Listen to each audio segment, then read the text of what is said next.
We're recording. How's that for a thing that happens every 2 weeks? It's the biggest hurdle to every episode. It's true. It's true. How many of these have we not recorded? And then it turns out that, like, oh, great, we have to recreate that magic shot for shot like a Gus Van Sant movie that just turns out to be Vince Vaughn jerking off in a closet. Wait, which movie was that? Yeah, which one Isn't is that in Psycho? Isn't there like okay. Vince Vaughn's audible fapping occurs in the Psycho remake? Oh. Well, you learn something new every day. Yeah. That's the name of the game for debut buddies. That's right. Ahoy! First time we learn about Vince Vaughn fapping. Sorry, ahoy. Go on. That's the first time? That I heard about it. Okay. Few actors have built a career on the idea that they're probably jerking off when they're not on screen, quite like Vince Vaughn. That's fair. Yeah. I was just trying to think, like, who else? How many porn actors there are? Oh, sure. Compared to Hollywood? Yeah, probably a lot more. Probably if you don't count extras. You can't count extras, right? You count extras, it's all out the window. Yeah, well, I mean, if you do low budget films or like films that people don't see. Same with porn. Never mind. Yeah. Yeah. Does the WGA strike impact them? I don't know if you've seen any of these movies, but they're not particularly written. But those like sketches are at the beginning, right? Is it sketches?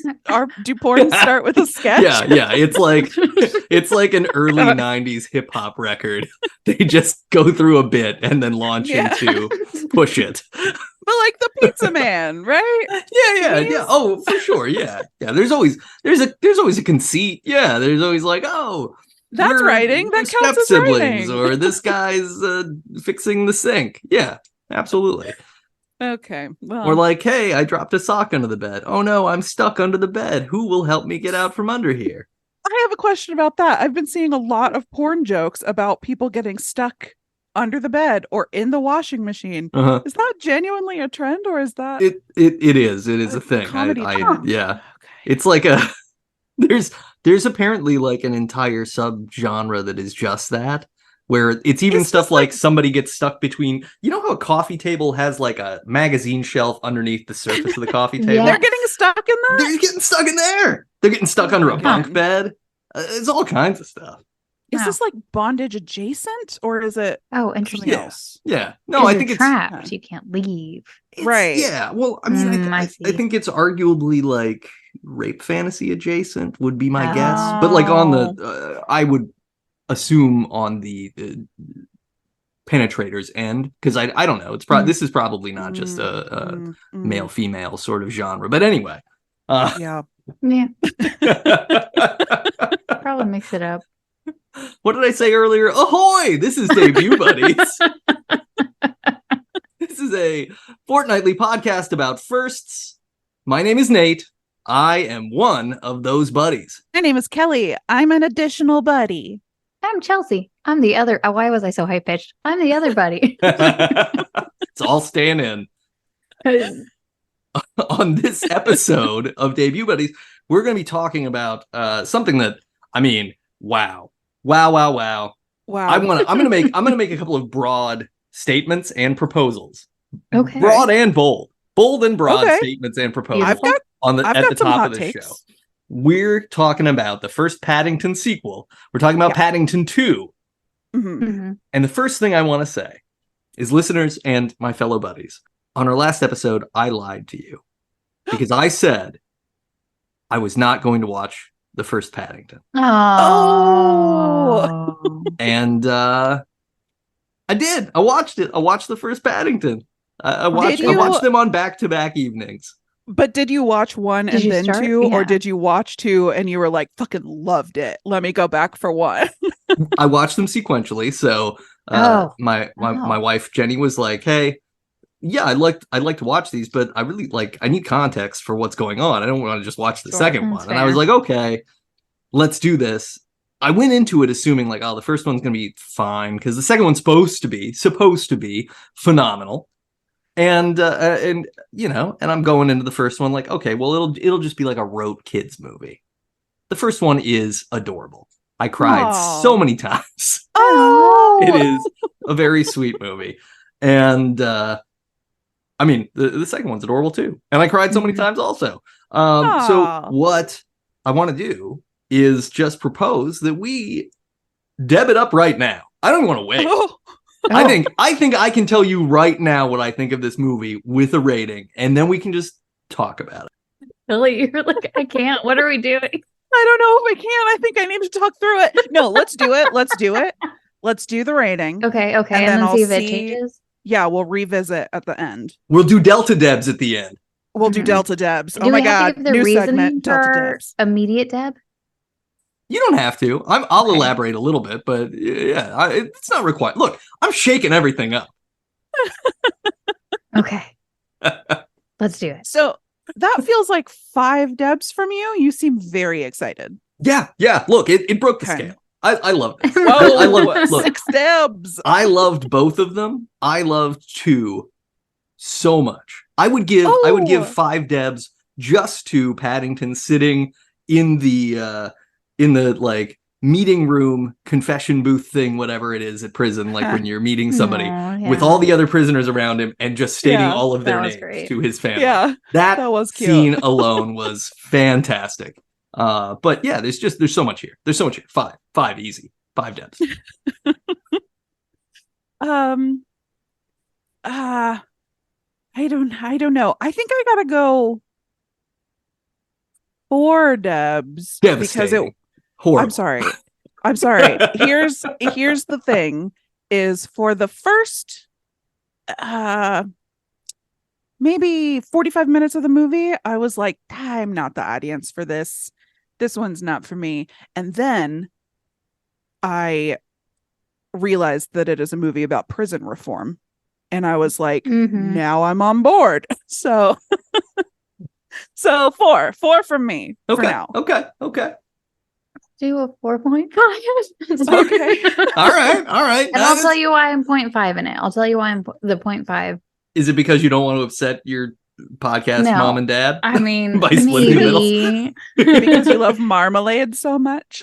But I had just watched Dungeons and Dragons Honor Among Thieves, and Hugh Grant was the same character in both of them, and that took me out of it for some reason. So that's the only reason that I am reducing to 0.5, but by the end of this conversation it could be up to a 5 or down to a 4. That's I don't know. That's a really good thread to pull. I didn't even think about it, but he is playing the same character in both movies, right?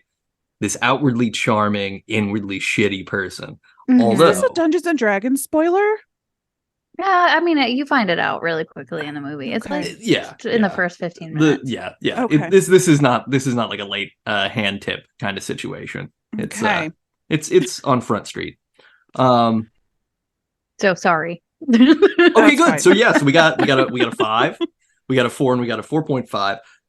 Let's rewind for a minute and just talk about relationship to Paddington as a character prior to this movie. Like, did either of you have any sort of Paddington situations? I think I shared last episode that my friend growing up, they had a Paddington. That was pretty much what I knew. I obviously did not remember that Peru is where he's from, things like that. But did not learn that in Paddington 2, personally. Fair. There is some pipe laid in Paddington 1. Yeah, because he's played by Ben Whishaw. Why else? No, in Paddington 1, it is introduced that an explorer, a mustachioed British explorer guy with like a one of those whatever hats. I can't even remember. Pith helmet? Safari hat? Yeah, he's got a safari hat, pith helmet thing. Okay. Yeah. He finds the bears. He finds Paddington's uncle and aunt in the woods. Okay. And he's like, oh my gosh, you guys are great, and teaches them to speak. So they have a British accent because they learned to speak English from a British explorer man. Gotcha. Okay. He also gave them marmalade the first time, and so then they learned to make marmalade. colonizing yet again. At least he left something this time. Actually, what's interesting about the first movie is it sort of hinges entirely on the fact that he is an explorer who went out to somewhere and didn't just like take a trophy back. Oh, wait. So then how does Paddington get to London without his aunt and uncle? Did he take the bear back? How much do you want me to tell you? Are you going to watch I Paddington? don't know. I kind of want to watch it. No. Okay. Oh, okay. Oh, I'm sorry. No, that's fine. It won't spoil it. I'll still cry. It's fine. Go ahead. There was a forest fire that destroys their house that Paddington shares with his aunt and uncle. This is Okay, the time I'm that you now. cried? I'm gonna start And crying. Paddington is sent to London because they believe that that's the best place to send him so that he can have a life. Now, they both wanted to go also to visit. Right. And as is revealed in this film, you know, they decide to raise him basically instead of going in their younger days. So that's very sweet. Right. But yeah, so Paddington ends up there basically as like, hey, you've got to go do this. You got to go live. There's nothing for you here, kind of thing. And does the uncle die off screen? Was that just like a throwaway line and everybody learned that in Paddington 2? Or was that a plot point in Paddington 1? No, it was a plot point in Paddington 1. Okay. I mean, honestly, yeah, Chelsea, you knew. So yes, the uncle dies due to the fire situation. And it's very sad. And it was part of the thing that I cried about. So Sure. yeah.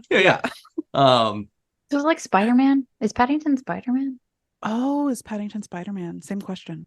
I love the idea of, is Paddington Spider-Man? But yeah, both, Uncle, right? Dead uncle? Paddington's extremely agile. Mhm. Yeah. Mhm. He's clumsier. He was Crafty? killed by a bank robber. Oh. Yeah. Bummer. He's waiting to pick Paddington up. Paddington is getting revenge by wrestling or something. No, none of this happened. That seems right. Yeah. Hey, great movie. Great movie. You could tell me anything. I had no relationship to Paddington prior to this, was genuinely shocked when he spoke. I was like, I thought we had a Mr. Bean situation. Like, I did not think that there were going to be dialogue. And I certainly didn't expect like an adult voice to come out of him. I thought, so it was like two layers. But it's such a gentle, boyish adult voice. It's gentle. like this the whole time. It's very sweet. But I expected like, I'm Paddington. Oh. Old I can speak in it. I didn't. What's all this then? Just very surprised. Yeah. Sure. Etc. Crikey. You know Bollocks. all the things. Yeah. Shite, arse, etc. No, he's not going to say those things. He's a No. sweet, He might. sweet He baby might bear. in Paddington 3. You never know. He Is did that get when out he of was prison. dark? That does change people, is my It's true. understanding. For the better, apparently. Yeah. For the And this one for completely the better. best. Yeah. But is it prison or is it baking? Tomato, man. What a world. So what was your relationship to it, Chelsea? I didn't really have one. I thought I did. I also thought I had watched the first movie. I did not. And I don't know, like, and I had like vivid memories of watching it, but I had to have watched a different one, but I still cannot figure out what movie I watched. But it wasn't Paddington. Madagascar. I mean, Madagascar is a wonderful. What's Isn't there like Brother Bear? Isn't that a movie? Yeah, that Brother came out Bear recently? was a one. I probably did watch that. An open season. I watched a lot of movies when they came out because I was in a movie theater. So that could have been the movies I watched. The only other thing that I got Paddington confused with Corduroy Bear a lot. I thought that they were the same bear. But nope, yeah. one's British, one's not. Is the other one British? Are all No, stuffed I don't bears think British? so. I Teddy don't bears think are called Corduroy teddy Bear bears because of is. Theodore Roosevelt, right? Wait, no, hold on. Am I right? Okay. No, I believe that. That's what I've always understood. We could be wrong. Wow, I don't know. I think that they are. There was like a story I heard recently about they were just called like stuffed bears before Oh, they became teddy bears with Theodore Roosevelt. why? Well, there's the story. Children were using them to attack the Spanish. Okay. Yeah. So, Teddy did that. Was this like part of his presidential campaign? He was referred to as Teddy. Like, vote for me. I'm cuddly. He hated being called Teddy. Oh, is this a mean thing? Maybe. The name originated from an incident on a bear hunting trip in Mississippi in November of 1902. Oh, this is a mean thing. To which Roosevelt was invited by Mississippi Governor Andrew Longino. There were several hunters competing, and most of them had already killed an animal, and a suite of Roosevelt's attendants cornered, clubbed, and tied a black bear to a willow tree after a chase with hounds. They called Roosevelt to the site and suggested that he shoot it, but he refused to do it because he deemed it unsportsmanlike. He was right. They still killed the bear, though, because it was in misery. Yeah. But, yeah. So there's the dark history of the term teddy bear. Thanks so much for listening. This was tragic and horrible. I'm going to go cry now. Again. Bummer. Those have been your Roosevelt fun facts. Love it when I learn stuff. So none of us had a depth of like connection to Paddington. Nobody was like, oh my God, Paddington is my favorite thing, which is why none of us saw these movies. Yeah. Correct. Well, and also because I'm a grown-up. I did have a connection to Corduroy Bear, though, which is why I knew he wasn't Paddington. The same thing. That makes sense. When I was in kindergarten, my class had Corduroy Bear books and a Corduroy Bear. Aww. And we all took turns. It like rotated through the class. Like this week you get to take Corduroy Bear home, which as a kindergartner, you're making the face. That's where I'm going. It wasn't until like as a kindergartner, I loved it. Looked forward to the week that I got to take him home. But as I was saying it out loud, I was like, this is how we all got lice. For sure. It's a little disease bag that everybody's carrying around. I hope that we were like putting it in the dryer over the weekend. Yeah. Is there like, did the teacher like try to take care of it between? Maybe she tried to take care of it. That was none of my concern. Person? Okay. Could not tell you. Just had like a Who Framed Roger Rabbit style barrel that you dip it in and it just burns off all the evil. Like a steam closet, just nuke it in between weeks. Yeah. Yeah. Gross. Loved it though. Corduroy Bear, any sort of connection to the Velveteen Rabbit? You think they hooked up? They both had missing button. Wait, no, am I just getting the Corduroy Bear and the Velveteen Rabbit probably was missing. Did it miss an eye? Or I think so. Bear? Isn't the Velveteen Rabbit story is how it gets loved for a long time and it wears down and stuff? But it's also but it's also like typhoid and they have to burn it. Oh my God. It's a very sad story. Sad. Stuffed animals. We all thought this was going to be fun and cute. No, I don't know. How does Curious George play into this? Was he a stuffed animal or was he just a book? He was just a TV show? I think it was a book, but I think stuffed animals existed after the books became popular. Mm-hmm. I mean, I think the connection here is the sort of British colonial fascination with animals from other continents. Was curious. Oh, okay. I see what you mean. Yeah. I had one with a big red couch, but it was like a person. It was like Molly and the big red. Wait, no, big couch. God, I do not remember any of my stuffed animals. No, you're talking about the stuffed people. The big red dog. That sounds worse. No, a girl named Molly, and she has like black hair, and she has a couch. Big red couch. Big couch. Big blue couch. Okay, I gotta switch things. I gotta switch. Okay, I'm switching to my hotspot. I would not have suspected Paddington to be our cursed episode. I know. This is Ugh. The internet is He's dumb too sometimes. Good and pure. The world doesn't want us to talk about. Maybe it's trying to punish us for making it so sad.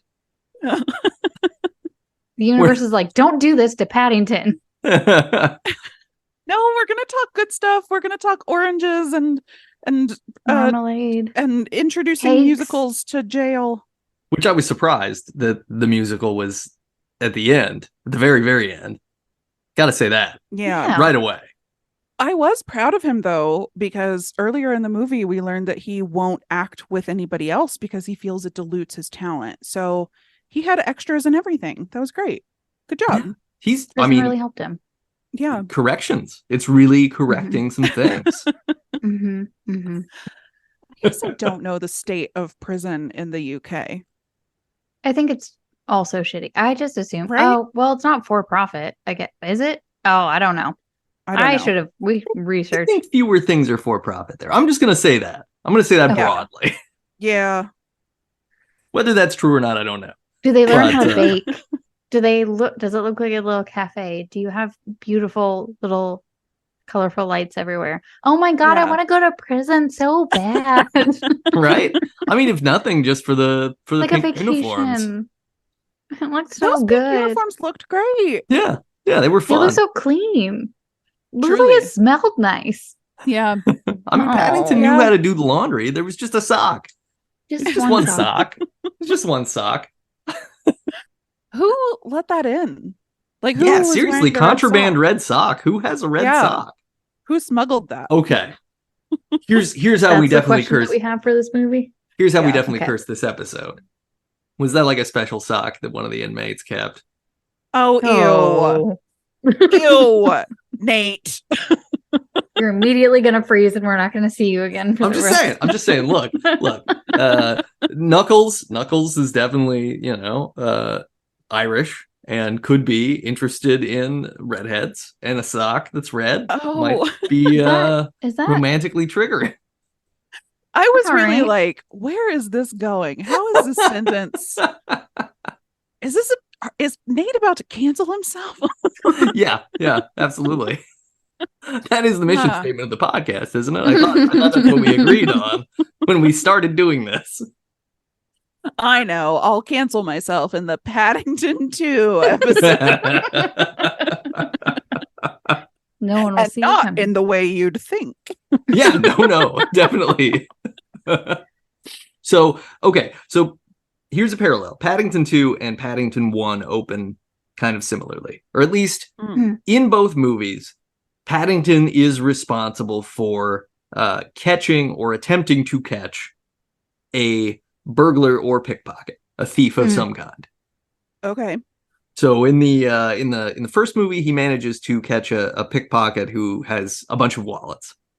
And he does it purely out of the sweetness of the pickpocket drops one of the wallets on the ground, and Paddington's like, "Oh, sir, excuse me, you dropped your wallet," and then chases him down the street. Now, that was one thing watching them back to back that was a little like, oh, okay, we're doing this again. We're doing another chase sequence with the same sort of situation. But you're bored. You're bored with the action scenes in Paddington's. Well, I'm generally bored with action scenes anyway. Like that's a little bit where we're at this point. Like I've done this stuff, but I love the Paddington 2 twist that he's got this lovable street hound to ride as a horse. That was adorable. And then a goose. And then a goose. And then a goose. A goose that or a swan even. Maybe it was a swan. Oh, was it a swan? It was white, right? Big swan that's like, hey, what are you doing? You're holding on to me. Get out of here. Did not seem pleased. Yeah. We got nighttime London chase, and this one was it maybe daytime in Paddington 1? It was daytime. That's true. Yeah. Nice. Yeah. See? Yeah. No, that's you absolutely. Hey, look, in a writer's room, day scene versus night scene. We're lighting it differently, totally different context. And it is a different context, right? There's a burglary of a precious item for Paddington happening. Yeah. Stakes are higher in this one. That's an versus escalation. just it's a save the cat moment for Paddington to start, to be like, I'm so nice that I'm giving this guy his wallet back and I'll chase him down like Abraham fucking Lincoln. Even though I'm British, I'm gonna go across town to give him this. What do you mean about Abraham Lincoln? Who did he chase down? Part of the Honest Abe mythos is that he like followed somebody across state lines or something to give them their change because they got incorrect change. It was something like that. It's like a bank teller thing or whatever. I don't remember, but that's part of the, we're gonna Honest Google Abe it and then find out he murdered a swan on the way. Yeah. I mean, that was the style at the time, though. Like, what you're not gonna go out without a swan on. Yeah, you can't wear them live. They're vicious. It's true. We have no shared relationship with Paddington to speak of. before Wait, this. I have a question. Yeah. How does he hook up with the Brown family? Or was it one of their wallets? Good question. No, That so was pickpocketed? so he's in Paddington Station at the beginning of the first movie. Mhm. The Brown How family old? are He Moses in a basket, or is he? no, Oh, he's what's his the- same size. Yeah. Okay. He's Okay. he's got a little like pouch, like a whatever. Yeah, He's got his like a little bag. suitcase, his little Yeah, satchel. he's got his little Mhm. suitcase. He's got his red hat. His Yeah. red hat comes from his The uncle, Explorer. Mhm. Oh, okay. which came from the Explorer. The Explorer gave it to the Yeah. uncle. Paddington finds the hat after what happens Okay. to the uncle in the first movie. Then Oh the no, aunt is it puts like the dirty because of smoke from the flames? Yes. Yeah. Yikes. I know. It's heavy. It's heavy stuff. I It said is. I cry. Okay. I said I cry. Go on. Fair. Yeah. Okay, I'm not go just on. all gross red sock jokes. I have layers. No, he's sensitive. It's true. So Paddington get the aunt writes the note on the little tag that Paddington has that says, please take care of this bear, sends him off. He stows away in a Peruvian shipping boat, gets to London, Wow. hops out, sneaks into He's a Paddington refugee. Station.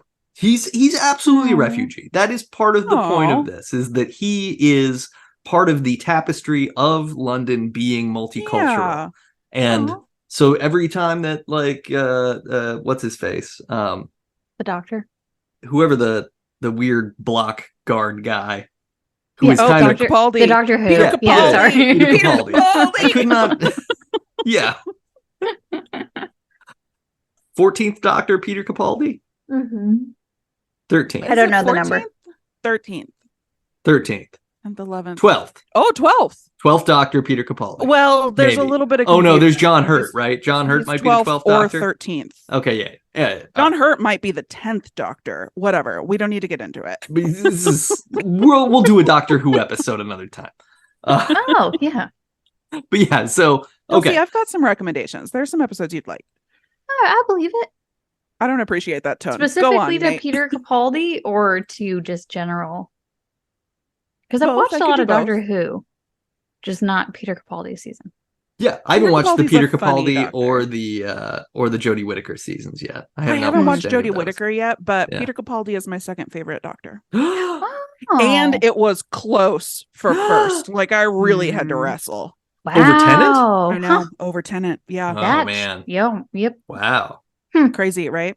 Yeah. Yeah. You got Yeah. handsome We're gonna have Davy to. We're gonna have T. to go back to Doctor Who. We're gonna have to do an entire episode coming up. Yeah, we'll do one. So part of why I love these movies is because, and this is just after watching them last week, part of why I love them is that I did not expect there to be that depth, that there is this Oh. understanding across these movies, and it's more emphasized in the first one, but it's still here, right? Paddington is part of a multicultural tapestry, and there are only like nemesis characters, whether they are minor and annoying or major and the actual big bad, who are standing in the way of that happening, right? Like Mhm. Paddington is just ready to be part of London, and he's infatuated with everything that there is. And, and Peter Capaldi's kind of like, what's this bear doing around, right? And you know what he means when he says that. Yeah. Yep. Ever since that bear showed up, we've all been skeptical of blah, blah, blah. And it's like, yeah, you change one of those words and you're Right. dog whistling Yep. rather than bear whistling. You know what I mean? Oh, boo. I didn't even think about that. I was just like, who's this curmudgeon? Well, but I think that's why it works so well, is it's so layered. So, okay. So Paddington arrives at Paddington Station. He is sitting there trying to figure out how to meet someone, right? He literally has no concept of modern human society. Okay. How old is Paddington here in human years and also translated to bear years? Oh man, I have Because no he's still idea a about cub, bear right? years. He's still like so much littler than Aunt Lucy. Yeah. So I think he's is this cub. like a What is his 5-year-old age? or is this like a 20-year-old? Like Just like late teens, early 20s is what I gathered. and how old? How And did did he get Paddington into and prison? Paddington 2 happen in the same year? Yeah, what's the timeline seem like they between might be Paddington 1 and close Paddington to each 2? other. Otherwise, he didn't visit his aunt for a very long time. I Mm, feel like that's got to be like right after, right? Not too long after. What were the ages of the children? That's a good Same way. question. What did they Yeah. look like? Mhm. In They the were first one? just they were like their actual ages younger than now. So No, but than like, this. what was that? Did they They were look like much younger? They were like 3 years younger. So they looked Okay. because I presume they are both like well he's a freshman in high school, right? Teens. And she's like a Oh. sophomore or a junior kind of vibe. That's what I picked up. Yeah, that sounds about Whatever right. they call it over there. Mm-hmm. And then so presumably he was late elementary school and she was in middle school. Because she was definitely in more of a like reject everything kind of emo goth sort of phase in the first movie. Not with all the trappings, but with the vibe, right? Like she just I don't want anything to do with anything other than like including trying to be a Paddington. boy. She's like she's got to warm up to it. She's got to get won over in the first movie. She didn't like train sets at that time either. Or steam trains. It's like it sounds like she was in the position that her little brother may have been in because he's like, I'm trying to be cool. I don't like anything. Too cool for school. Mm-hmm. Got it. Yeah. Got it. What did he go by? J-Dog. Boo. Okay. So it's unclear how old Paddington is. And I'm Googling it, and it's kind of like, okay, Paddington. It's like Paddington's 65 years old. Paddington is. Paddington is. Yeah, I could believe that. How long do bears live? 300 British years. bears, Peruvian bears. Where are the bears from? Well, the Peru. Great question. His aunt is supposed to be turning 100. That's her birthday that she's celebrating in this movie. Oh, yeah. So we still don't know. He could be 10. He could be 30. Yeah. Well, and you don't know because there is actually like, is it in this movie where he's talking to Mr. Brown about how old he is? Yeah. And he's like, you're 80 at least. Yeah. Oh, yeah. Yeah. So no, the bears don't know. Bears don't know what's going on. None of us know how old anybody is. Okay. But we can extrapolate that if Paddington thinks that Mr. Brown is 80, then maybe Paddington's concept of time is based on bear time, because if his aunt's 100 and she's old, but she's not directly dying, like she's capable of international boat travel, then unless she went on a plane, but they don't. She went on a plane. Okay. It was the friends. They in must the Air have, Force. right? She didn't. Over British Air Force. I don't know if it's British Air. I don't know. British Airways. That's what I usually take to London. Like I go all the time. I've been twice. You're setting those jets. Setting them. Okay. So Paddington is in Paddington Station. The Browns are coming home from some sort of family trip, and they're getting off the train. And one of the funniest jokes in that movie that really convinced me, like, oh, these are good, is they're walking through, kind of bickering as a family. Horrible pun. Okay, go on.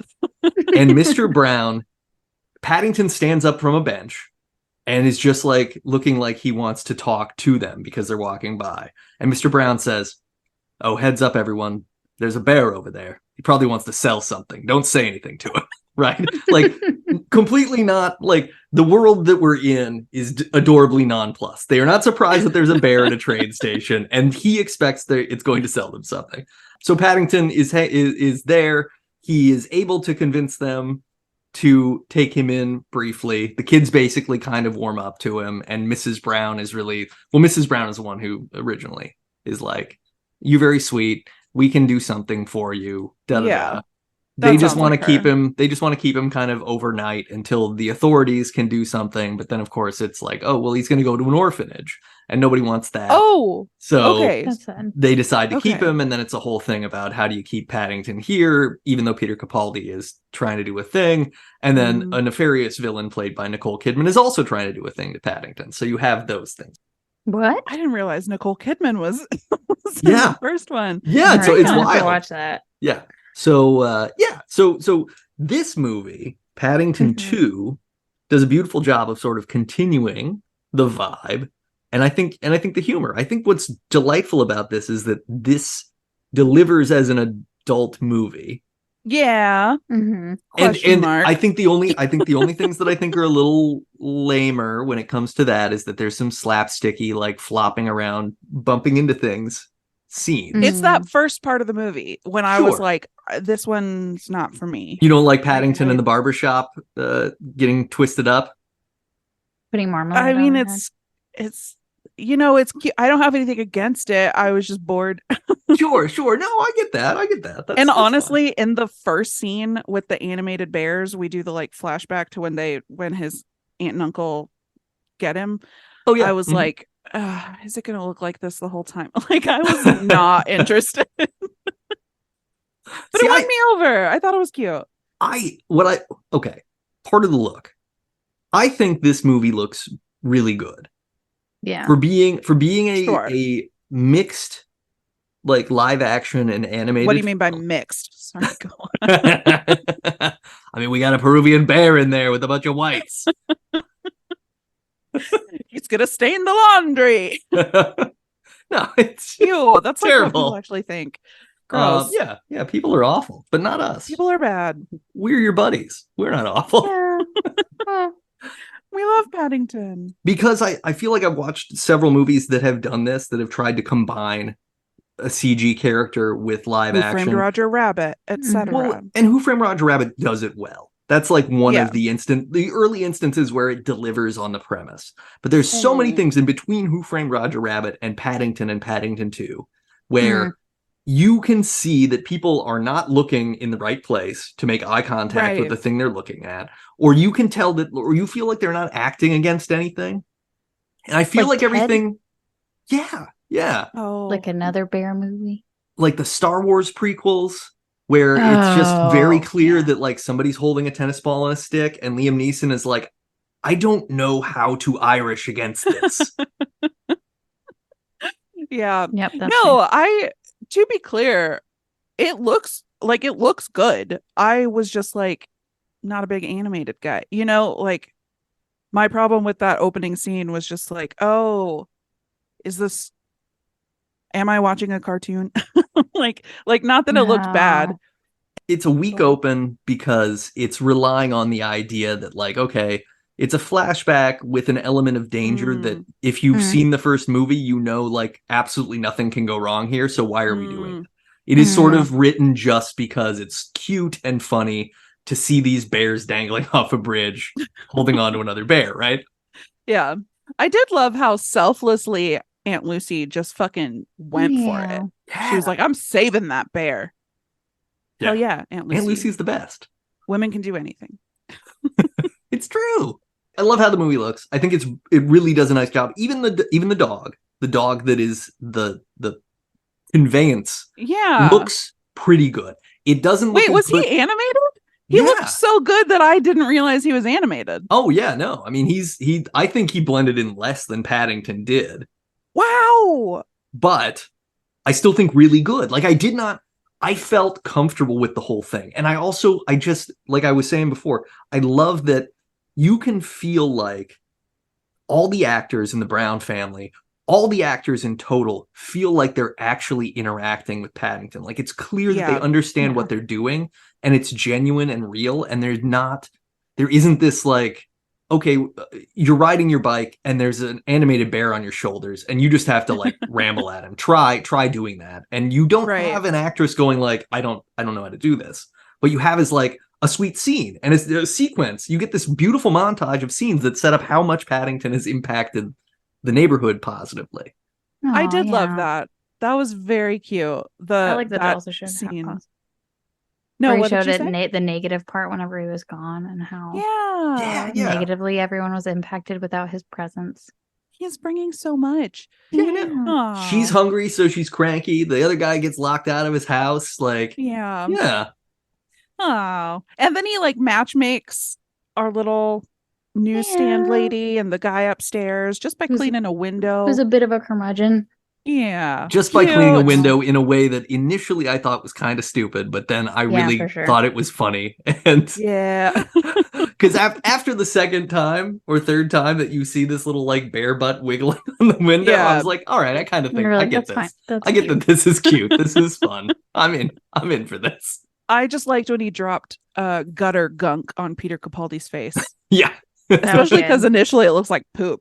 You're like, it sure does. I thought it was for a just second. Shit I was like, on Peter Capaldi. That is the clip we pull out and put on TikTok if we ever do that. No, but you're right. They did this sounds crazy. There was chemistry between Paddington and the other actors. There really is, though. It feels, and I don't know how they filmed it. I probably should have looked into that, whether was Ben Whishaw there and they did a mocap thing, but Ben Wishaw's still a 6 foot tall guy. Yeah, he would have been down on his knees. Yeah, that would have been. He'd be dwarfing around, which would be weird. Yeah. But yeah, I love. I agree. I think that this movie drags a little bit as we're leading into the prison situation. Mm-hmm. But I think that if you had a great time in original Paddington and you're just here to see a bear, then you're having a great time. Yeah. I just didn't have that connection to him, so I was like, okay, let's get where we're going. Yeah, you got to go back and watch the first one. I think you would really like the first one. Please. Yeah, I'm probably not gonna. I didn't love it that much, but all right. So anyway, let me take that again. I'm probably not gonna. Nate, you've just painted such a beautiful picture. I don't feel like I have to. Aww. Yeah, there it is. That is sweet. Second drafts, folks. So Aunt Lucy's 100th birthday is coming up. Paddington wants to get her a gift. So she goes to Mr. Gruber's antique shop. Mr. Gruber is in the first movie also. He's very darling. He's one of the first. He's an immigrant also, right? He's a German immigrant in London. Yeah. He is one of the first people who directly and fully accepts Paddington in the first movie. They are clearly friends. It all makes sense, right? I see. These are immigrants hanging out together. Paddington starts working to make money to buy this pop-up book, which they call a popping book, and I fucking love that. So charming. Yeah, cute. So charming. Popping book. Oh, cute. Yeah. And it looks really cool. The way the popping book is animated is great. Mm-hmm. Paddington opens that to a London bridge with the ship coming through, and we sort of have this jump into the book sequence where Paddington is now hanging out, running along the shore. He's waving to Aunt Lucy, who is on the boat that's coming in. He's so excited. You can really see how a kid would be tapped in and enchanted with this. And I think that's part of what enchanted me with it, is it reminds me of that amount of whimsy, that where you would really be able to do you remember being able to play with toys and actually play with them rather than just be I acknowledge that this is an object that is shaped like a character from something and that they would do this. You know what I mean? Is that No, I had to grow up young. But here's what I'm gonna say is I do remember being able to lose myself in a book. Great. And I've lost that. Yeah. Same kind of thing. Yeah. It's just the ability to transcend to imagination. Yeah. Yeah. Mm-hmm. Oh. Yeah. So Paddington wants this popping book, and he's working, he's washing windows, he's setting people up on dates. Everybody loves Paddington except for Peter Capaldi. Everything's going great. And then and they go to this carnival where loser actor Hugh Grant, whose name is Phoenix Buchanan in the film, is there to do the opening ceremonies for the steam-powered amusement park. And so he's trying to give a speech. Paddington goes up, and instead of getting roasted by Phoenix, he kind of just incidentally, through total kindness, roasts him back in that way that, I am rubber, you're glue. Paddington is rubber, baby. Doesn't even realize he's rubber. Doesn't even know. So then we find out, oh no, Paddington's going back to check on the popping book and sees that someone has broken into Gruber's store. They steal the popping book and they're hightailing it on a bike. Paddington chases on the back of the dog. There's a great sequence. And then because there is no evidence, apparently this thief is capable of disappearing into a cloud of smoke. Paddington is caught by the police, and they send him to prison on what I would say is probably solely circumstantial evidence. It's okay, your paws are here. You don't have the stolen object, but you walked around the area. All we have are fingerprints and footprints. And it's well, he visits this store all the time. Those things could be prints. There. Well, yeah, exactly. He was just here yesterday. Of course his paw prints are in there. Marmalade? He's always got that with him. Is a sham. This government's a sham. This court is a sham. Well, it's a kangaroo court, especially because the judge is the man who Paddington cuts the hair poorly of. Oh my god, I didn't even realize that. So he is convicted in part because this guy just doesn't like him. Oh, boo. So for stealing a book that the police could not recover from Paddington, he is sentenced to 10 years in prison, which also seems like a very long time. Yeah. We are over sentencing. Yeah. This should have been community service at most. And you know what? Paddington would have fucking loved that. He would have ate that shit. Oh, man, yeah. Probably would have kept doing it after. Exactly. He'd Finish been like, his hours, this is a he'd be great like, now network. I work here. This is fine. yeah, this is my purpose. I'll be community service. This is where the movie starts to really pick up. One, also, this is where another time very sad because Paddington having to leave. Paddington checking into prison. I know. Paddington setting up in the little window in his prison cell that mirrors the way he's in the attic window. Oh, cute. And how nothing is the same for him, but he's still finding a similar spot, right? He's a Peruvian bear that likes to be up high in trees. He's finding a high spot in the darkest place. And he's staring out over the beauty of London that he can still see. And he's writing this letter to his aunt that is all the sunniest version of events possible. Yeah. He's like, everything's great. Some things haven't worked out the way I thought they would. But it's totally going to be fine. Yeah. Security here is top notch. Yeah. Oh, Paddington. I know. He's so sweet. When he asks for a bedtime story and he's like, there are no bedtime stories here, I was like, tell him a bedtime story. Literally no one in their right mind would be able to look at such an endearing character and be like, oh, you're a hardened criminal. I'm going to hate you because it's my job. Like, I can't imagine. I don't care how long you've been working in the prison system. You see this little dude roll in and you're like, aw, buddy. Yeah. Come well, on. and that's what happens, right? He wins over the chef, and then as they're cooking, the whole time I was like, they're never going to get funding for those oranges. The guards are going to come in here and shut this all down. Like, we cannot have every prisoner in the kitchen baking the dessert. No, the guards were like, hell yeah, let me try that cake. Give me a pedophore. Like, yay, everybody loves him. Yeah, because Paddington ends up winning over the ill-tempered chef Knuckles McGinty, played by Brendan Gleeson. Yeah. What he in? Because I recognized him, but I forgot to look him up. From what? Brendan Gleeson was just in Banshees of Inisherin, which is a really great movie. He and Colin Farrell are in that. I think he was also in. He was Mad Eye Moody, I believe, in some of the That's what it Harry is. Potters. That's where it is. He's been in oodles of stuff. He's a great actor. He was even in Lake Placid, I believe, the movie about the giant alligator in upstate New York. He phones that one, but well, rightfully so. Fair. I mean, That's we all. fine. That's fair. Feel like that might have been a sci-fi original. So, but Brendan Gleeson is good.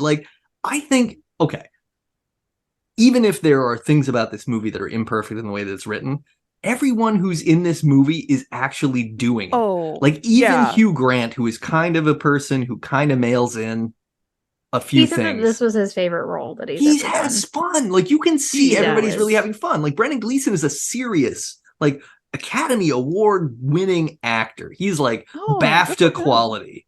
And he's in there playing this Knuckles McGinty character with joy and sincerity. He's being that person. He's not I'm gonna play this half-ass. He's all in, and I love that. How big is Paddington in England? Seems pretty big. Super big. Yeah. So I think he's extremely popular. Yeah. Everybody feels a great responsibility being in this movie. I think so. Also, I definitely thought that the Queen was in this movie. Wait, no, she showed up, or that was my understanding. She was the Red Sock. Gross, Nate. God save her. R.I.P. So Paddington's in prison, And all of he prior to winning over the cook, he gets laundry duty. He gets a red sock in there. Everybody's uniforms are pink. Everybody hates him. Paddington has like a terrified moment. He's in there in the back. Knuckles McGinty's trying to intimidate him. Paddington's like, whatever, I can handle it. He gives him a hard stare, which is also one of the cuter moments in the movie. Yeah. I'm getting hot for some reason. I feel sick. I don't feel good. I want to leave. I don't know what's going on. But I loved that what tipped Paddington into that is because Knuckles was being disrespectful of Aunt Lucy. Yeah. Yeah. Like that's the only thing that ever tipped him over. He's always like kindness first.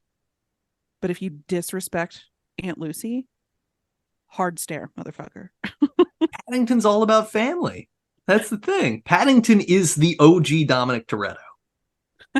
Oh god. Paddington 3 Tokyo Drift.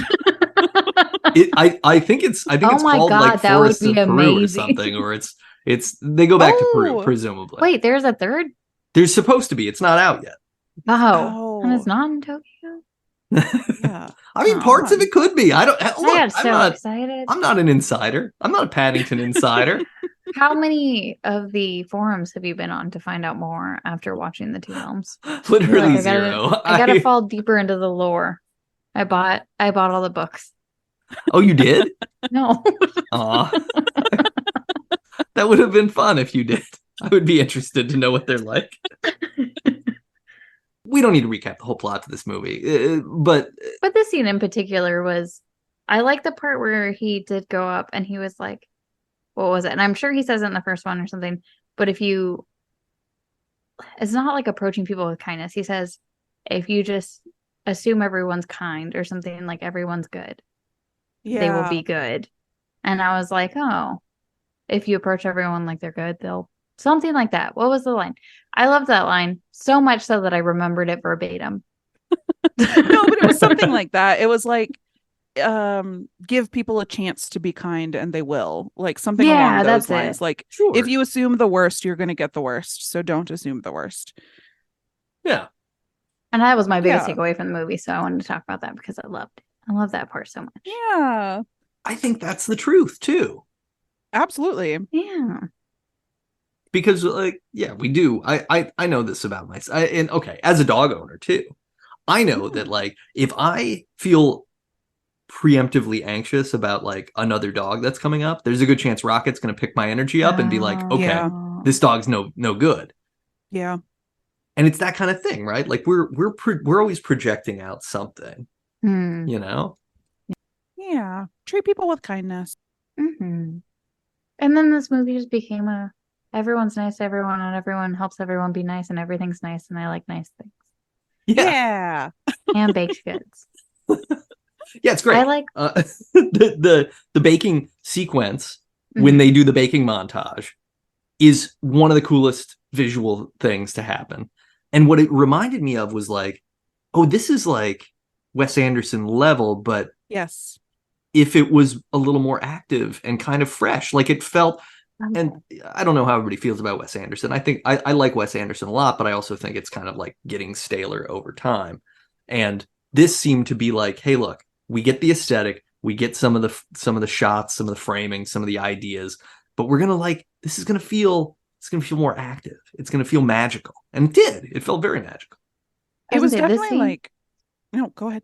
This scene plus the one where they're trying to escape the prison were the two that I was like, this reminds me of Wes Anderson, but like a non-pretentious Wes Anderson. And that's I was like, oh, this is like fun, and like I don't feel like I'm, I don't know, in high school again, just feeling bad about myself. I don't know. Oh. Oh no. I watched a lot of movies that I was like, these are indie movies, these are great. And then I was like, I don't know if I like them. But I like Paddington. So. That's fair. That's fair. Rushmore still rules though. Rushmore still yeah. Rushmore's great. I haven't watched any of the new ones. Sorry, Wes. Mr. Anderson. Oh, wait, no, that's that's Matrix. A different person. Hold on, sorry. Mr. Anderson. How will you speak if you have no mouth? Oh, gross. Oh, God, I forgot about that. Yeah, those scenes, though, they were like choreography. It felt like like stage transitions. Yeah, yeah. Mm-hmm. Even the overhead shot of Paddington doing the laundry, Yeah. while completely Yeah. animated, felt very thoughtfully put together and active and interesting. Like they did the animation in such a way that it felt like it was sped up so that it was, you know, it was like it was filmed slow and then run at normal speed. Oh. And it felt like it was in camera, like cinematically interesting, even though, they're CGing that. Mm-hmm. Yeah, you know, I'm sorry that I said that the opening scene didn't look great. I think that that's true, but the rest of the movie looked really good. No, and that's still not true. I do think that the opening scene looked good. I just it didn't grab me. It wasn't your cup of tea. But these other ones looked so good that you're like, this is CG. And I'm like, yeah, of course the bear is CG. Why didn't I think about that while I was watching it? Like, I didn't even love the movie for the first, 30 minutes. And then like once it gets going, I was so sucked in that the bear was real to me. Paddington was real to me. Yeah, no, absolutely.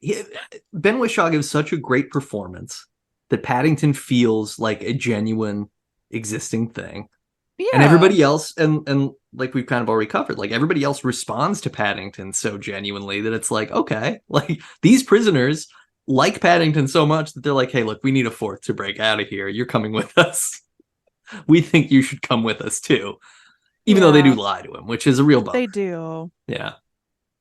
I did like though when they were talking to, I guess the Browns, the family, was this when they said it? When Knuckles is just like, what could we say? We like the little guy.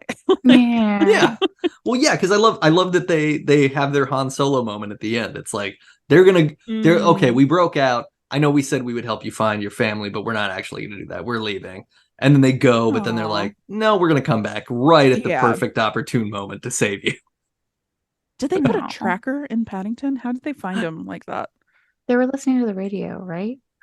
Oh, it was on the radio? Oh, yeah, okay. And they were tracking him. Okay. But I don't know how they knew exactly where he was in that moment. I don't think that there was a radio person being like, and the train is down. I don't know. It's underwater. Paddington is for sure trapped. Land faster. And land exactly at this part. Oh man, it's very lucky that you bought a plane that can land on water. Wow. Well, I mean, England's a very large island, but I guess that's true. There's a lot of water around. That's true. You're probably escaping to some sort of island community if you're trying to evade law enforcement. What's like extradition in that area? Like, was Ireland far enough, or did we need to get? I assume they would be going to like Barbados or something, or like, I mean, I guess they gotta leave the British empirical reach, right? But with Brexit, I don't know, what was everybody in prison for? Yeah, they didn't really bother with that. Okay, I mean, they're lovable and we like them a lot, and they're rehabilitated. It's good. They were in the land of rehabilitation because they supported them. And taught them how to bake and sing together and needlepoint. Oh, that's right. Yeah, it's beautiful. You know, there are actually, it's like documented that knitting reduces stress, and so it is not uncommonly something that's like taught in both schools and prisons as a stress management tool. And I think that says something about society, but let's focus on what Paddington says about society.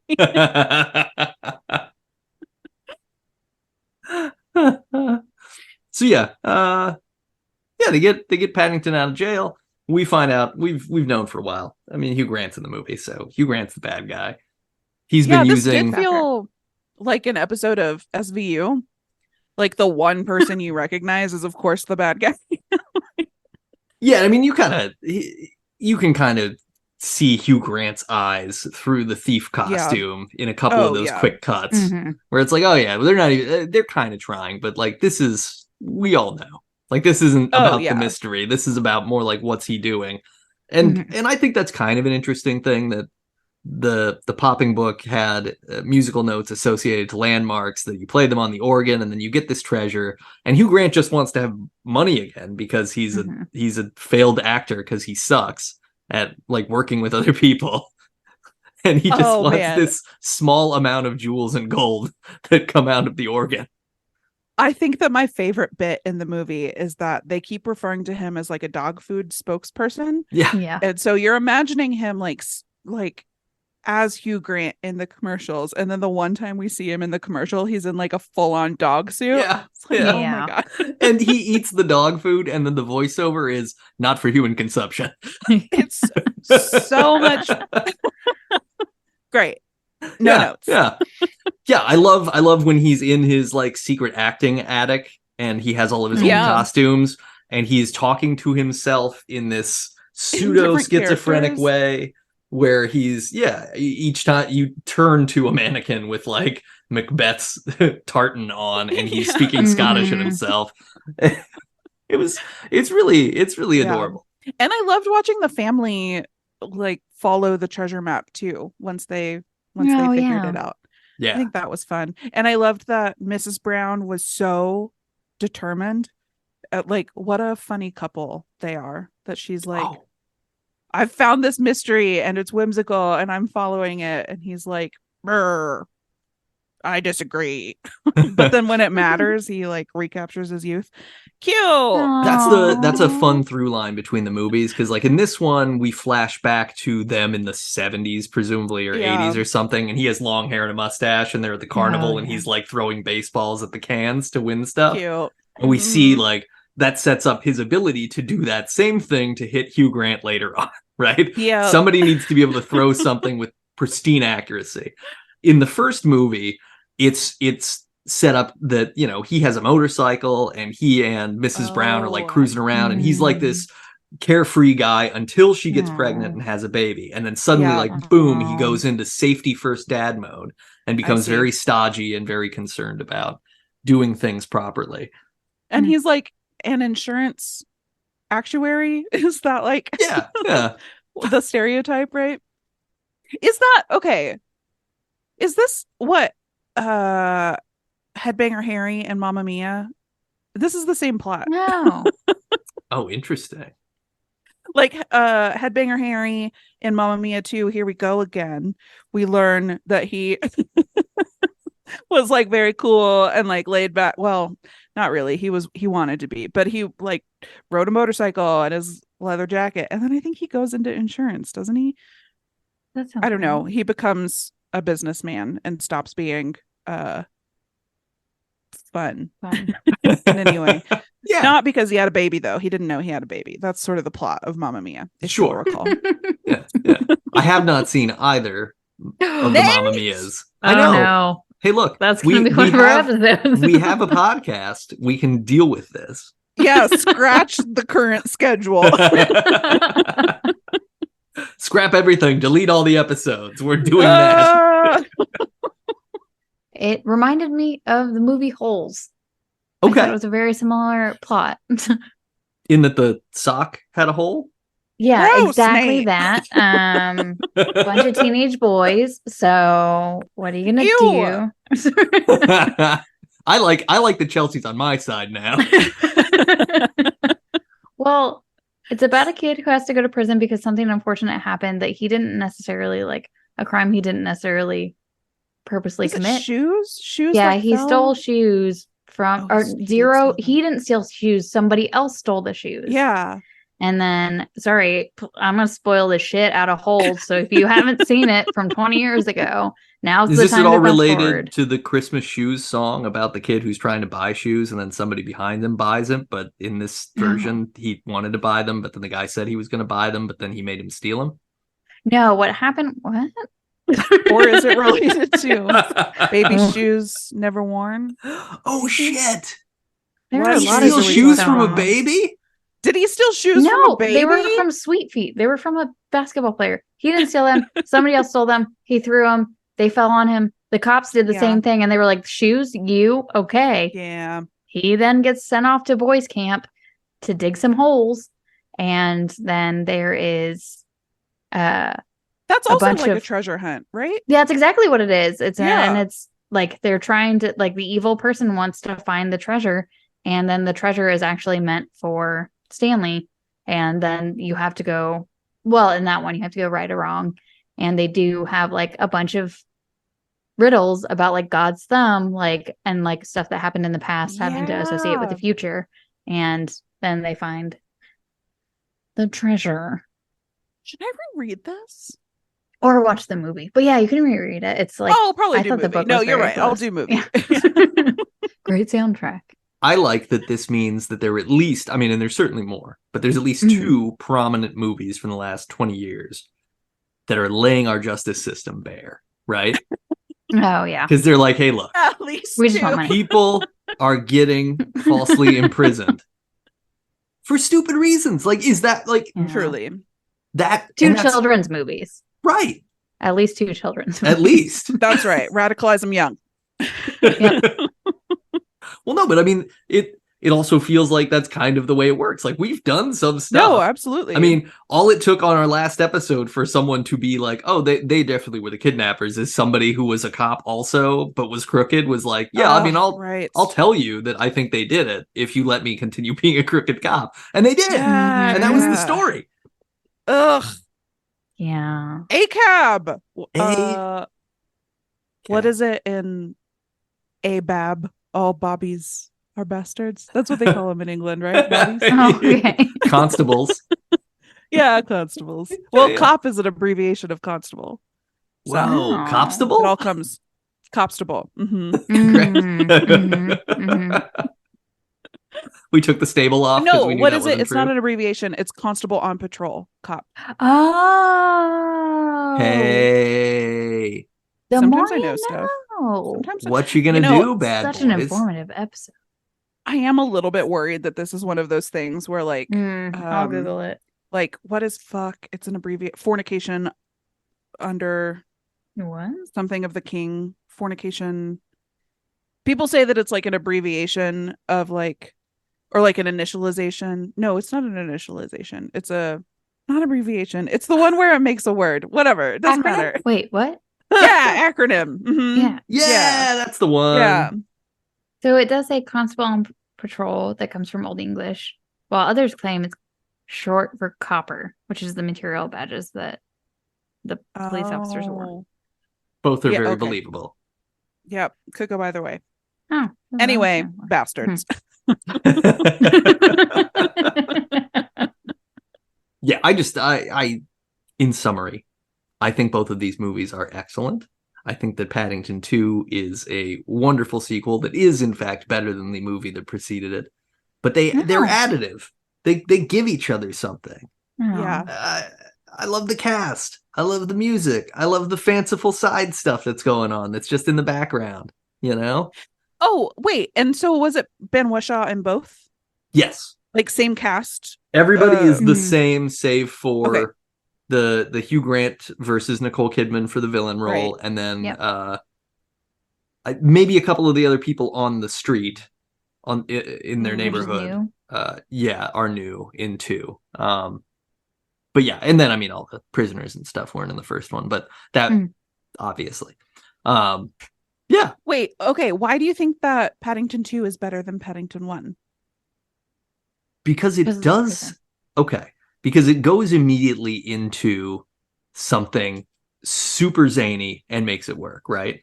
Okay. Mm. Like Yeah. like a straight up sequel to Paddington would have just been like, okay, now what else is Paddington going to do in London? Or do we just send him back to Peru right now, right? Wait, They didn't do so what that. was Nicole Kidman up to in Paddington 1? She is a taxidermist who wants No. to stuff that bear. Okay, I'm gonna watch Oh. Paddington 1. Yeah, in fairness, there are some like Jeez. fun weird taxidermy animals in the movie from time to Well, time. now I'm on board. So we just have to unravel it a little bit, and then we get you there. Yeah, they're both great. I just, I don't know. And plus they're like when Aunt Lucy appears at the end of the movie, when Paddington comes out of his brief coma, and Mm. Aunt Lucy is there for her birthday. Mhm. I lost it. Like, it is the sweetest thing, you know? And honestly, I don't know if it's just a combination of the life events that have occurred in mine in the last 6 months or what. But I am way more open and welcoming to movies that do this now. I don't really want movies that are like, I'm going to be, to kind of what Chelsea was saying about Wes Anderson and some of the sort of like, we're going to do this distanced emotion that is cool and manicured and whatever. Like, I'm way more in for this. I want, like, give me real, genuine connection where when a bear is accepted by a group of people, I am going to cry because just the act of acceptance seems really sweet. And when his aunt gets reunited with him, like, for her birthday, like, he wants nothing more than to give her something and ends up giving her the most perfect thing, which is she gets to go to a place she always wanted to go and she gets to be with him again, which is it's just sweet. It's just sweet shit. Especially, you know? Like, his first thought when he woke up from his coma was like, she's going to be so disappointed I didn't mail her a gift. No, Paddington. She never would be. Yeah, I mean, the moment when Paddington thinks that, like, they promise they're not going to miss a visitation. Oh my god. And they miss it. And Paddington is like, oh no, the other prisoners were right. They aren't going to come. It's over. Paddington, it's and he makes that decision, right? And you can totally understand that because, I mean, I think that logic makes us think Paddington must be kind of a kid, right? He can't be too old because he's operating under the, like, well, these people told me a thing, so it's probably true, right? He's believing things on that level. But that's also exactly the thing that we all think all the time throughout our lives, right? Yeah. Like, there, no matter how old and used to people being busy you get, there is 1 or 2 moments where you send a text and you don't hear back, and you're like, oh no, I did something wrong. This person's not talking to me for some reason. 1 or 2 moments? Do you mean a day? Well, yeah, I mean, yes. I mean, like, it's a thing that happens. Like, we're there. We're vulnerable to this sort of thinking, right? We're vulnerable to self-rejection because acceptance isn't readily sort of taught. And I guess that's part of what I love about Paddington. I love that Paddington is like the act of compassion and love in a moving, talking form, and he reverberates through an entire crowd of people and creates that in them, even to the extent that he reforms a criminal by, like, he ends up in a place like, it's so good. It's so good. Well, but that's also, like, I mean, like we were talking about with Wes Anderson or movies or media that present like very cool, aloof characters. Like, being genuinely compassionate and enthusiastic is sort of radical. In 2023. Like, nobody does that. Nobody is I mean, I do think that we're shifting more toward that, but so much of our media has been ironic. Everything has to be like, oh, I don't really care. Like, you can care. Right. Yeah. You can care.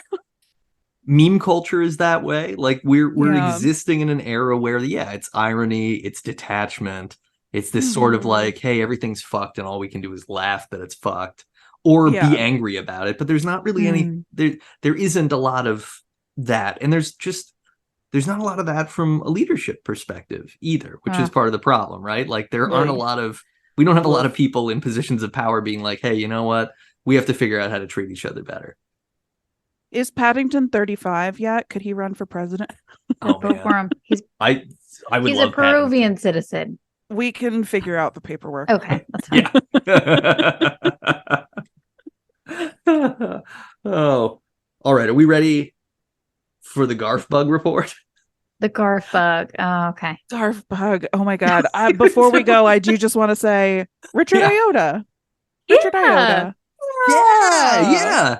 Great little cameo as a forensic inspector. Love him. Who is pretty much just like, there's paw prints. Yeah. He's a bear. The end. What else is there? That is the marmalade, which reveals that he tasted the marmalade at the crime scene. Love it. Right. Yeah. Okay, mouth, but what is it? Garfbug? Mouth bug? Garfbug Report. Yeah, yay. The mouth guard report. Open wide. One of those big disgusting beetle bugs was in our basement this morning, so I dealt with them. But again, they only seem to come into the house when they are incapacitated. So I'm gonna take that as like a win.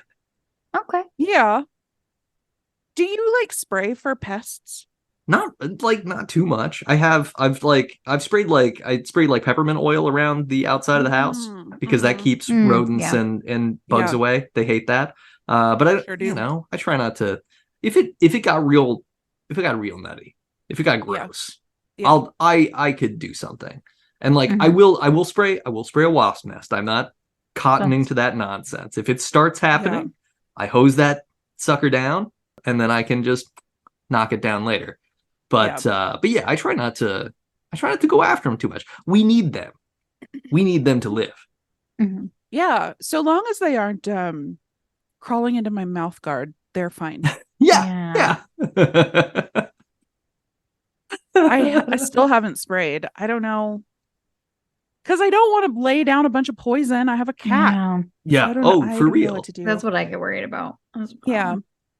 They've got to be somewhere specific, right? There's got to be a moist spot, because they're they're into moist. That's their thing. I don't know.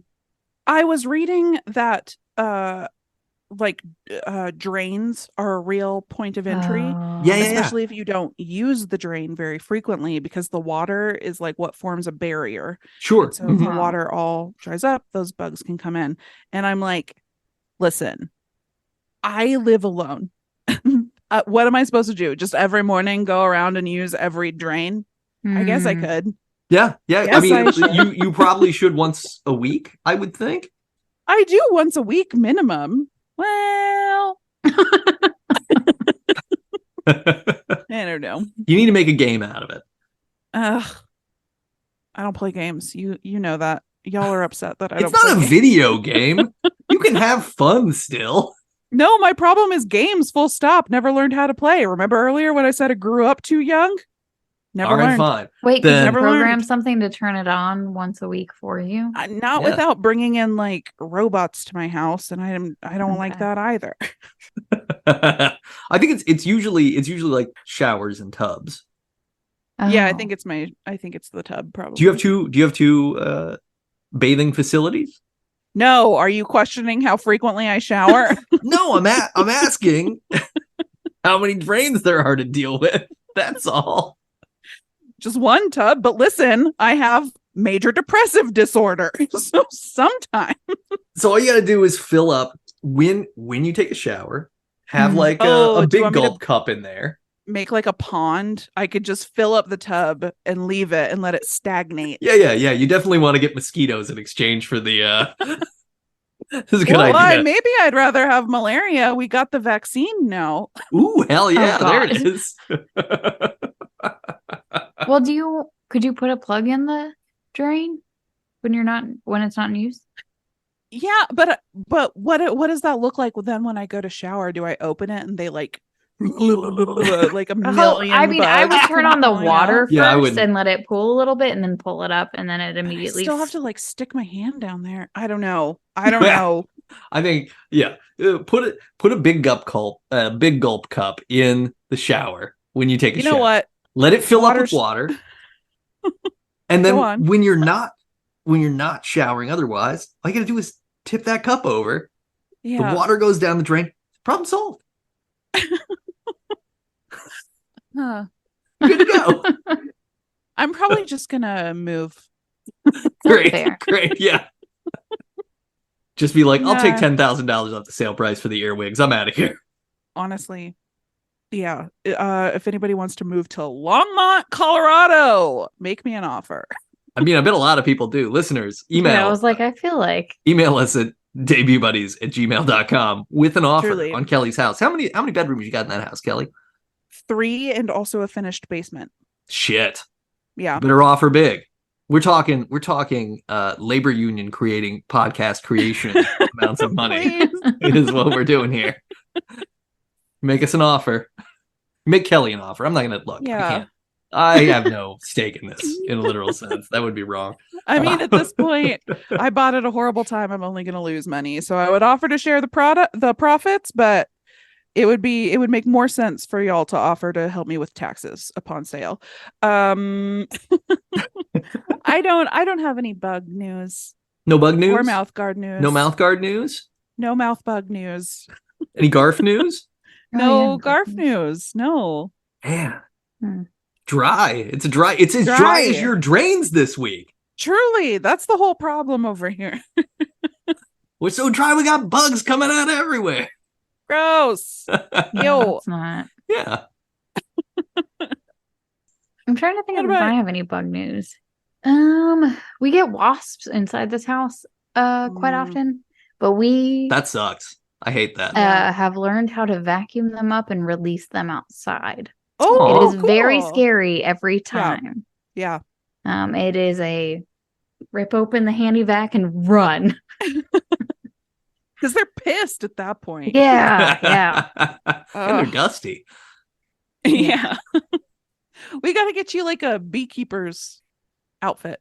Yeah. I'm trying to get they have these like long like attachments for your and that you can just release them from the top of it. And I was like, that sounds amazing. So I might get one of those because I don't like to kill bugs if I can help it. I will kill spiders because of what happened with my brother. But I do not like to kill any other bugs if I can help it. Except those maggots last week. Sure. No, gross. No thanks. Yeah. That's totally cool. That's totally cool. Yeah. So that's I can't think of any other. I've been seeing a lot of salamanders lately, which is really cute. Love them. Yeah. No, it's not a bug, but I'm trying to think of what I see outside. It's fucking hot, so I'm not going outside very often. No, too hot. Yeah, it's very hot. But I'll keep you guys updated on any bugs I see at my new place. Yeah, hopefully not, man. Yes. Hopefully it's a bugless place. I did see a dead bug, but the good news is I thought the dead bug was rat shit, and I was very worried. Dead bug. Great. It was the happiest I had ever been to see a dead bug in my life. This is when you know you're an adult. When you're like, that rat shit. Oh no, it's just a dead bug. We're cool. Like, oh, thank fucking God. Non-bug wise, we've got a lot of slugs, and no slugs in Colorado, not really. Very few snails. Very occasionally, you would see a snail in Denver, depending on the conditions. Are those not bugs? What are they? Slugs they're closer. Crustacean? No, they're closer related to your favorite fungus? Octopus and things. Yeah. That's way worse. They're not cephalopods. They are gastropods because their stomach is a foot. That's how they move around, right? Because that's what it is. Okay. Cephalopods is your head is a foot. Huh. What? Yeah. That's etymology of the words. So cephalopod means your head is a foot, and gastropod means your stomach is a foot. Ooh, so weird. Yeah. Snails and slugs are gastropods because they move their little stomach muscle around. Tummies. And they slide. They slide and glide. I forgot about it. But yeah, so we have slugs, which it's cool to see them because occasionally you'll see I saw one that was probably 2 or 3 inches long, pretty big boy. He was adorable. Okay. Got his little antennae sticking out. He's like, hey, what's going on? Was there a long line? Because that was the problem I always had with them is they would just have a long sticky line. Oh yeah. They leave a nice little slime trail. Yeah. A slick. It's great. Love it. It's great stuff. It's great stuff. Okay. So those are fun. and frogs. We got some frogs out here. That's fun. Okay. Got frogs in the back. And we got a lot of little crickets. And then occasionally in the basement I'll find a big cricket. And the funny thing, I never noticed this about big crickets. Same reason, not a lot of crickets in Colorado that I ever saw. No. The antennae in a cricket are 4 times longer than their bodies. This one cricket that was in the basement had the longest little feelers on him. They were really they went 2 times his body length, 3 times his body length. It was wild. So that's fun. Whoa. Okay. What's he feeling? I think he's just feeling the vibes, man. Oh, just vibes. Yeah. Okay. And this is not Garf, but it's Garfish. There is an orange stray tabby cat that roams around our neighborhood. Yay! And he is a yowler. Like he will occasionally show up just to stand near our neighbor cats and be like, are you sure he's a boy? Maybe not. I don't know. I have not sexed the cat. Well, I'm asking because girl cats make just a horrible sound when they're in heat. That's probably what it is. It's probably a girl cat who's in heat. Yeah. That's probably what it is. She's just a horned up cat out there. Oh God. But yeah, it was quite a sound the other day. But very much has a Garfield aesthetic otherwise. Aww. Yeah. Like little chalky, very orange. Yeah. Eats lasagna. Yeah. Oh, had a whole Stouffer's lasagna dragging it around. Yowling about wanting to use the microwave. I guess they didn't have one, so that was a whole thing. Sense. Yeah, yeah. Mm-hmm. I explained like it's better out of the oven, but it's going to take 50 minutes. These things are fucking crazy. I don't know. Do you want to wait? And they were like, I'm too horned up. Can't wait. Be like, gotta go. Oh, caterwaul. I like it. I like when words get onomatopoeied. Mm-hmm. Yeah. Yeah, I don't know. I don't have any mouth guard news either. And that was the Bug Garf report. Do you want to play a game? How do you feel about playing a game? Yay! All right, well, this will be the most fun game you've ever played. Oi. Well, now I'm more on board. Are you going to do that the whole time? I can try to, yes. All right. Is that your preference? I would so like to please you if possible. Nope, got weird. Do normal. All right. It's time to play I See What You Did There.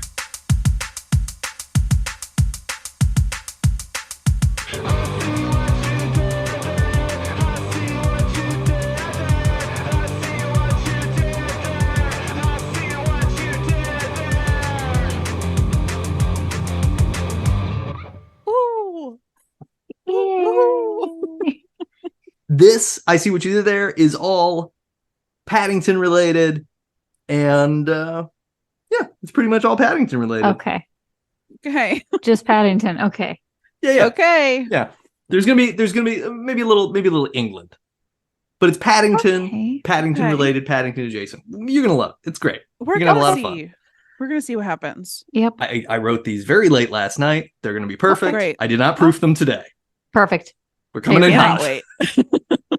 I am coming to you with optimism and kindness, and hoping that it is returned to me in the vein of Paddington Bear. We'll see. I might be more of a Knuckles McGinty. Okay, let's go. All right, number 1. Just like this stick that returns somewhat dutifully to its thrower, a love of all things British occurs generationally, as seen in fandom for the Beatles, Oasis, Guy Ritchie, and the movie we watched, Paddington 2. Good boomerang? Boomerang is the first part, yep. So then I need a love of all things British. Oh, boomeranglophile. Oh. Yeah. I was going for boomeranglophilia. Yeah. Okay. Oh, sure. Okay. Yeah, you see what I did there? Yeah. Boomeranglophilia. Okay, great. Boom. See, they're so good. They're so good that like I have very little silence editing. It's gonna be great.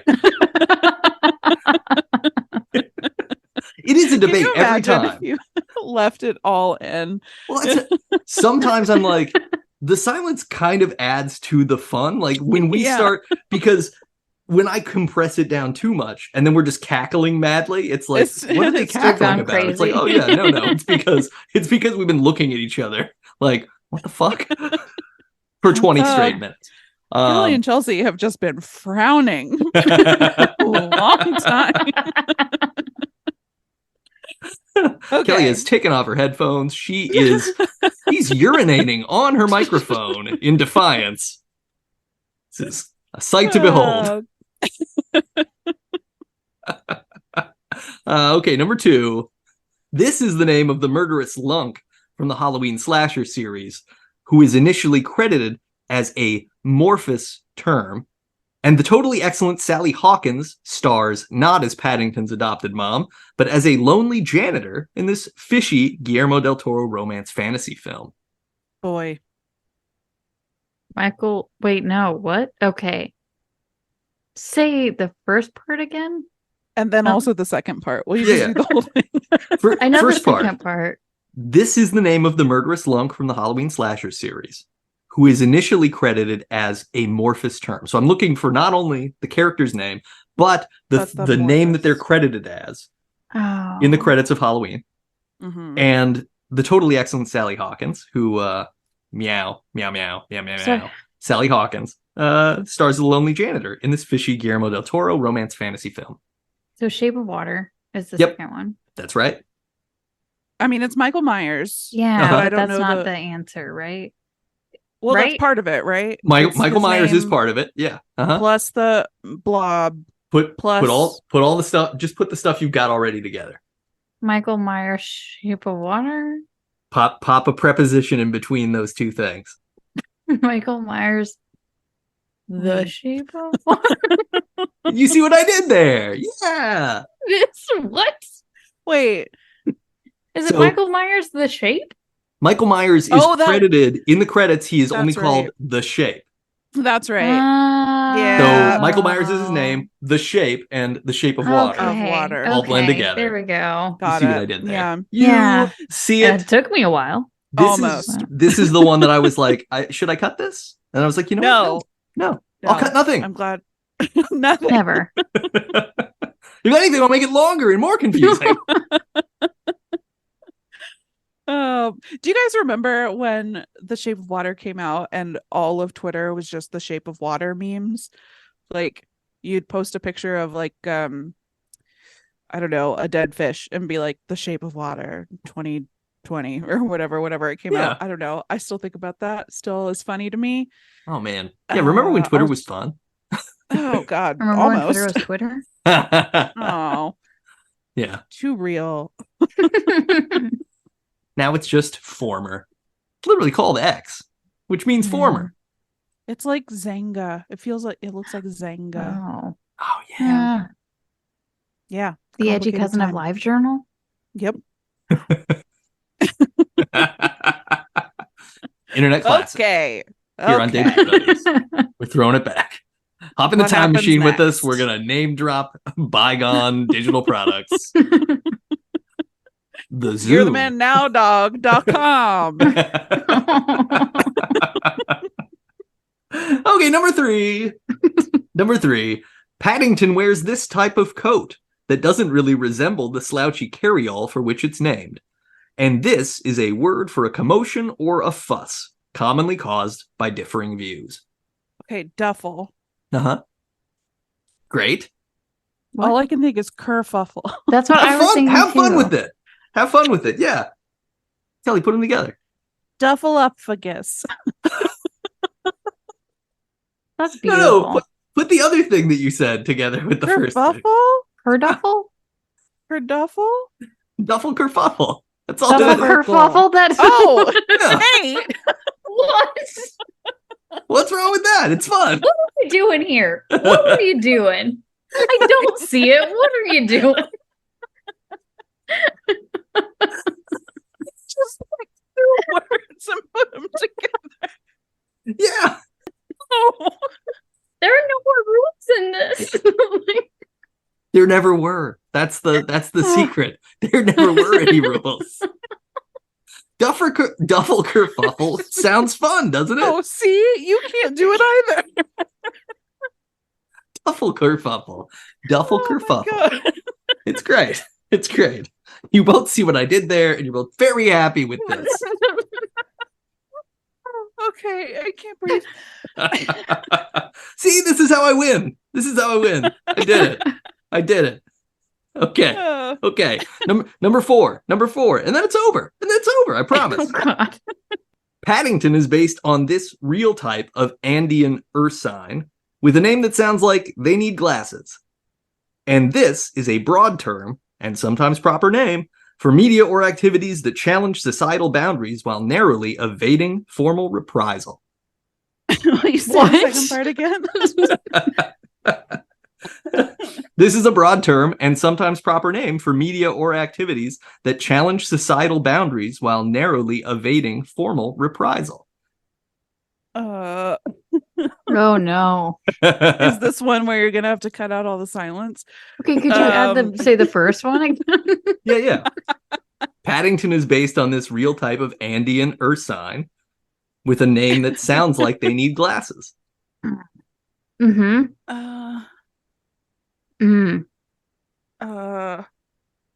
Sounds like they. Is there like a myopic sign? Like I don't know. Well, what's another word for glasses? Spectacles. Ooh. Okay. That's a really strong first guess. Okay. No, that's a really strong. That. No, that's yes, that spectacle. Give me more. We're struggling, man. Literally the only thing going through my mind right now is spectacles, testicles, wallet, and watch. That's good. I was thinking that same thing too. That was actually where I was going to go if we couldn't get to spectacle fast. Okay. Okay. I was going to go that direction. So is ursine a clue? Yeah, it's a synonym for what Paddington is. I mean, bear. Yeah. Okay. So put the first thing you said. Spectacle? Uh-huh. Bear? Uh-huh. Great. Okay. Slap a D on the end of spectacle, just so we're very clear. Spectacled bear. Yes. Okay. That is the type of bear that Paddington is supposed to be, a spectacled bear. Okay.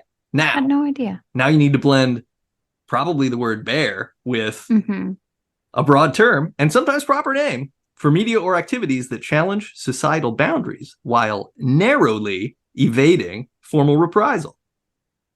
And this is all I can think about is you know what? This word is in my brain. I know what this is.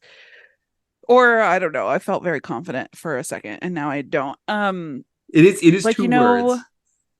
You know how like jesters for a long time were the only people who could comment on criticize the monarchy. Sure. Yeah. Uh-huh. There was like a name for that type of play. Is that what you're doing or no? No. This is way more got contemporary. And I'm just thesaurusing the shit out of how to describe it. Okay. You want to throw another hint? Wait, remind me. Wow, are we saying spectacled bear? Spectacled bear. Bear. So it's gonna be bear or something. It's gonna be bear something. Give me think about adverbs that have bear in them. Barely. Great. Wait. You're doing it. Okay. What? This doesn't make any sense. Yeah. No. I said it was 2 words. So is it adverb plus noun? Spectacled We need a noun now. Okay. You're gonna have to repeat the second part for the 5th time now. This is a broad term and sometimes proper name for media or activities that challenge societal boundaries while narrowly or barely evading formal reprisal. You're like hitting narrowly so hard. It is not helping me. Who would what delivers formal reprisal in society? I don't know. Justice? Cancel culture. No. Oh. Okay. Let's think about what justice is connected to. Court.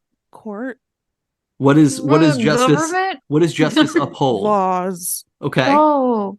Justice. Think about barely laws. Think about laws and the word barely.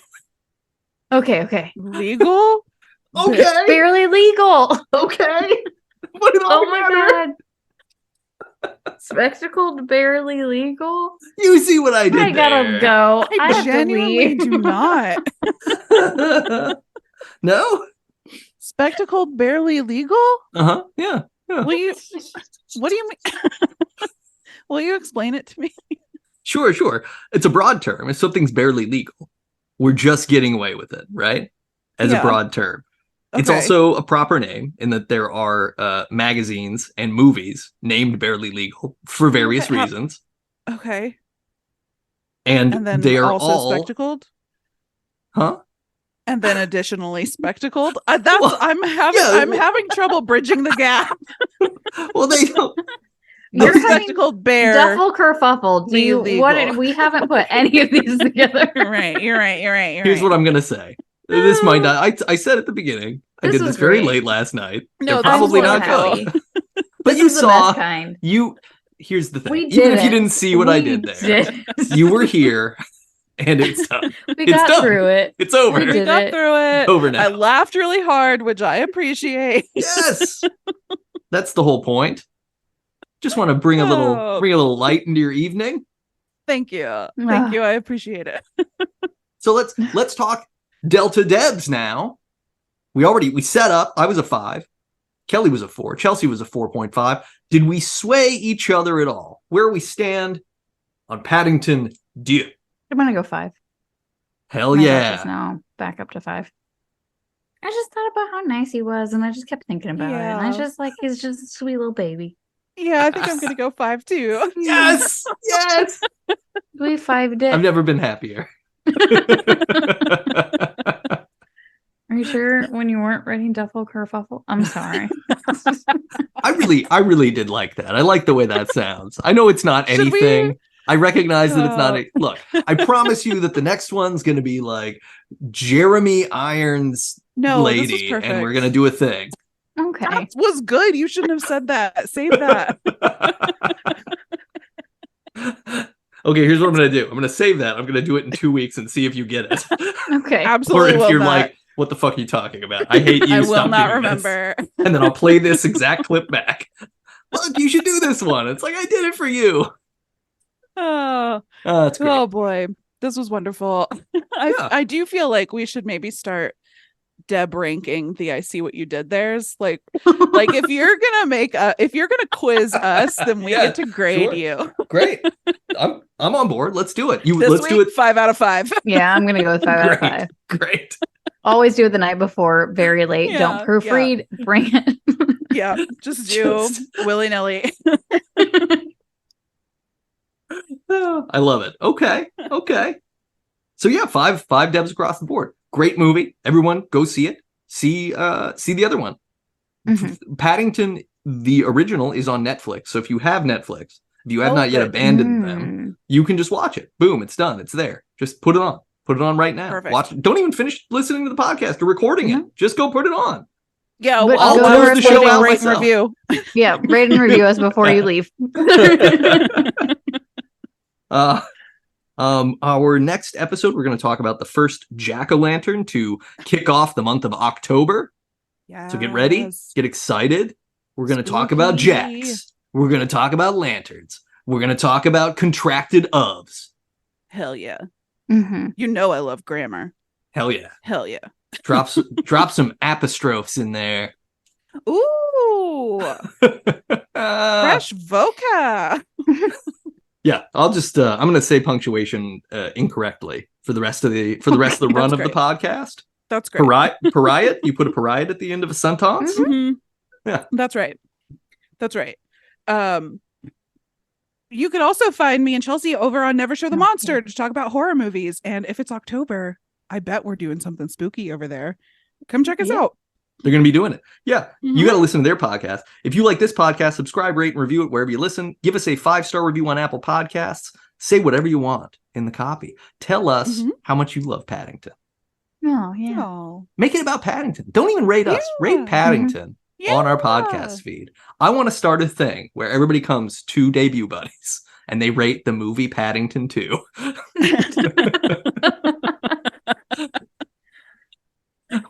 Let us leech off of that goodwill just for a short while. Let us suckle at that sweet bear teat. Gross, Nate. Aw. If you like the music on our show, it's Michael J. O'Connor. I mean, I don't know how many more times we have to say it until you guys just like get it together and listen to him. Just go to michaeljoconnor.bandcamp.com Mm-hmm. and listen to his music. Mhm. He's prolific. He's everywhere. He can play every instrument. He can play them all at the same time. Wow. So what are you doing with your life? Oh. Okay. Sorry, I got a little Feels mean. like an attack. That was I was getting You learned- real Capaldi there. Getting You real learned Capaldi. nothing from Paddington. Yeah, no, I doing terrible. And if you want some science fiction books, read spaceboy.com. Check us out. We're great. Yeah. So we'll do the first jack-o'-lantern on our next step. That's in 2 weeks. And, as always, yo-ha. Yo-ha. Yo-ha! Bye, buddies. Oh, yo-ha.